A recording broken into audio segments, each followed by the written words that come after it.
मोदीकर स्वप्न जे भारत को से मैन्युफैक्चरिंग हब रे परिणत करेंगे। पूर्वोदय ओडिशा ओडिशा हम पूर्व मैन्युफैक्चरिंग हब आ मैन्युफैक्चरिंग ही सबुठ अधिका एम्प्लॉयमेंट जोगे पार। मोदीकर अनेक स्कीम अच्छी जो थे डिजिटल इंडिया कहतु से एमएसएमई को बहुत हेल्प करुँची। सबुठ बड़ है मोदीकर स्वप्न जे भारत को से मैन्युफैक्चरिंग हब रे परिणत करेंगे।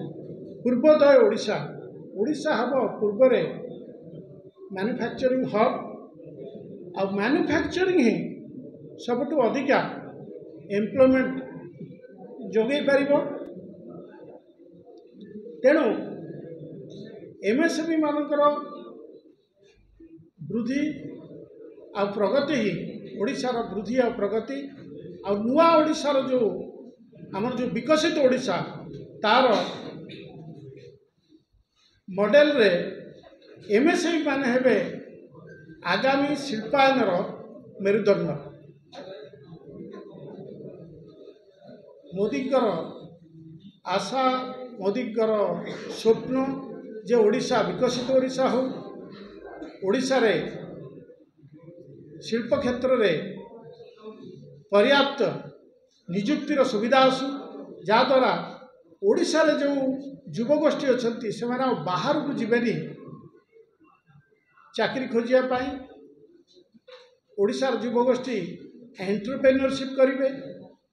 ओडिशार युवगोष्ठी स्मॉल मीडियम और माइक्रो एमएसएमई करी लोक मान निजुक्ति देवे, चाकरिया नहे चाकरी देवे। तेणु यही जो स्वप्नर ओडिशा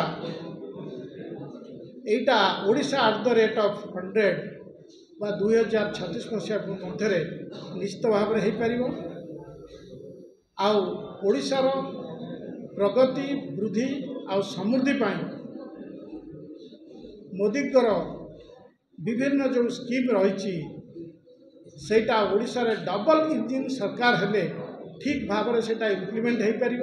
आपण मानकु गोटे झलक देली जे एमएसएमई जदिओ एमएसएमई डिपार्टमेंट अच्छी एमएसएमई पॉलिसी अच्छी मोदीकर नारा है रिफॉर्म परफॉर्म एंड ट्रांसफॉर्म। सो सेटा निश्चित भाव में लागू होबो ओडिशा रे। आ ओडिशा आगामी दिन में मु आशा करुच्ची जे डबल इंजिन सरकार सहित आमर विकसित ओडिशा दरकार।